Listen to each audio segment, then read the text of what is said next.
Oh, real quick, if you didn't see, we opened Goddard's window. Thank you. Thank you. Nick, any decision on what you're going to do this Sunday with the starters and with Saquon specifically?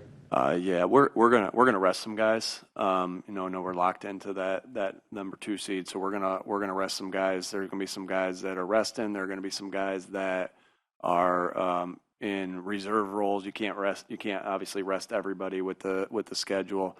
With the roster. And so yeah, that's our plan moving in here forward.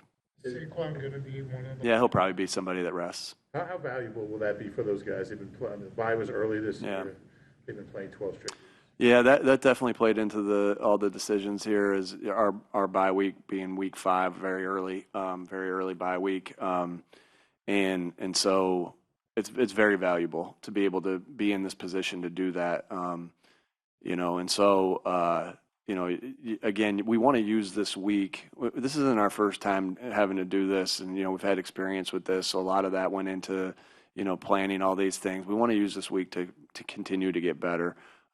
Whether we're playing in the game, whether we're not playing in the game, whether we're playing in a reserve role, whether we have a big opportunity ahead of us, we want to use this week to get better because of our goals moving forward. Some other coaches have publicly said that they find it difficult to tell players.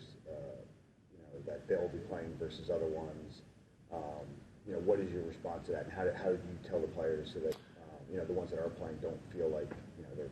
Yeah, you just try to have a communication with all the guys, and and that communication can look differently. Whether you call, whether you text, whether it's position coach, whether it's myself, and so you just go through that. But we have a very selfless team. I'll say that. Like I've told you guys, we have. Videos after their game about some of the things that they've said in the media, promoting team and the celebrations that they have together, and just listening to that last game of, I think Lane said something really cool. He said, the relationships that we have make us, he said it somewhere along these lines, the relationships that we have with each other make us just, not want to let each other down and this and that. And so I thought that was cool. And, our guys that are not playing in the game will use this as an opportunity to rest their bodies and to help their teammate get better. And the guys that are playing, again, some of them will be in a reserve role. Some of them will play more than they've have in the past. Some of them will play less than they have in the past. So everybody's in a little bit different scenario, and everybody was thought of individually. And it's not.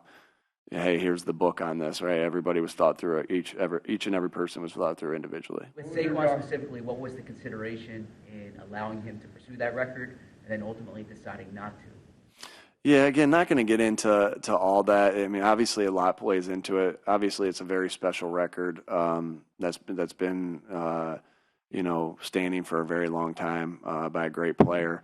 It's a team record, it's a team record that everybody's involved in. So you weigh in all those things, but at the end of the day, you just try to do what's best for the team.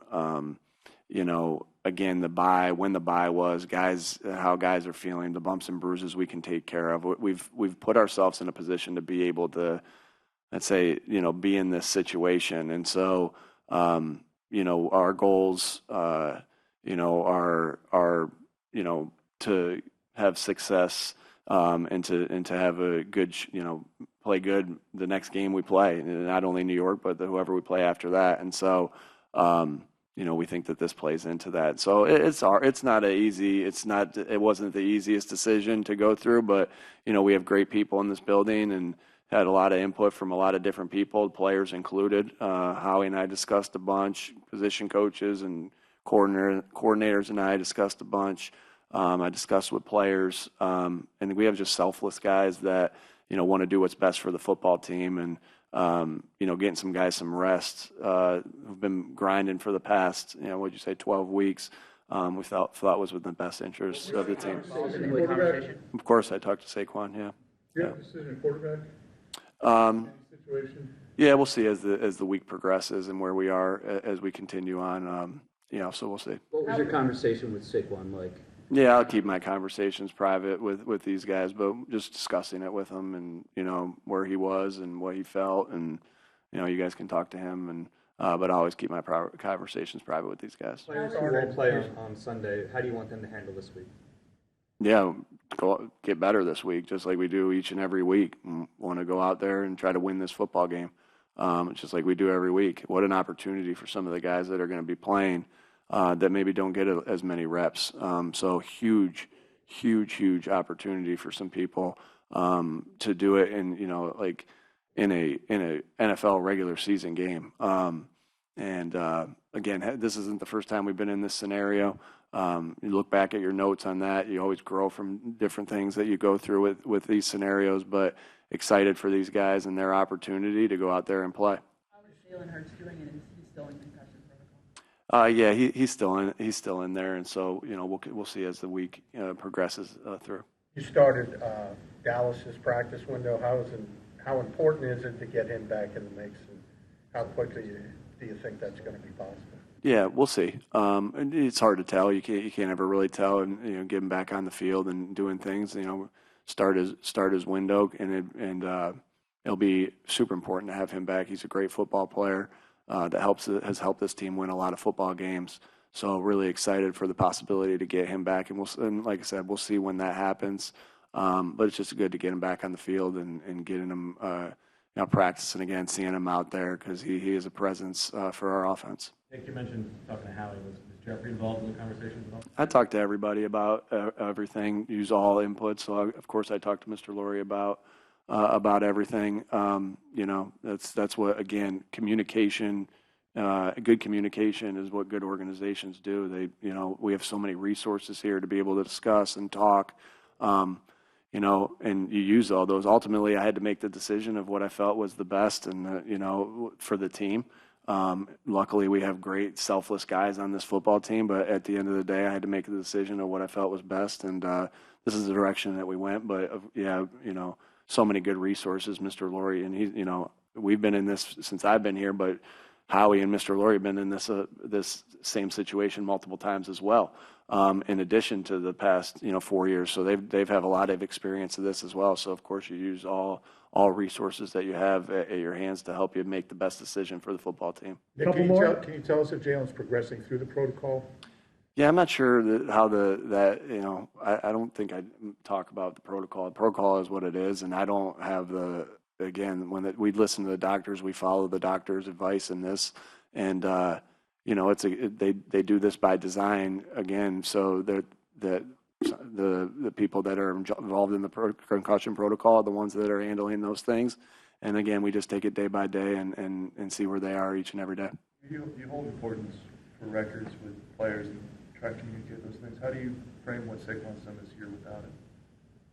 Yeah, awesome. I mean, I guess I didn't really know exactly who those 9 guys were on that list of 2,000-yard rushers. I mean, and I have an idea because I saw it.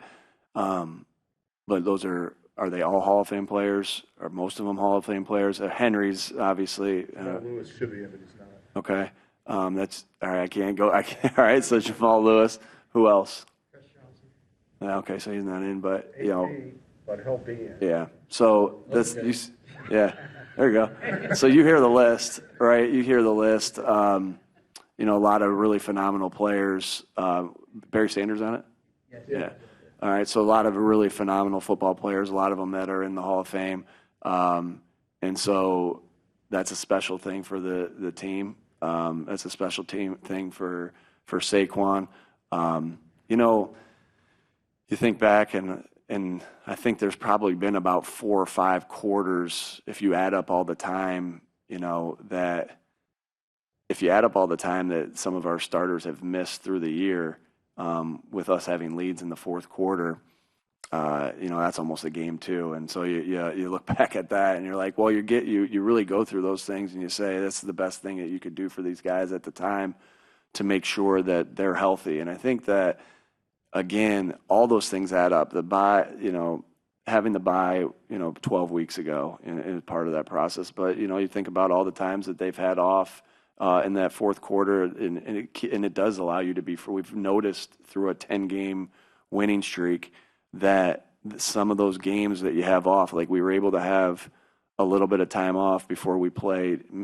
Pardon me. We were able to have a quarter off before we played Washington on a Thursday. That mattered, right? All those quarters that they had off during that win streak, those mattered for the next game, and they mattered for the next game.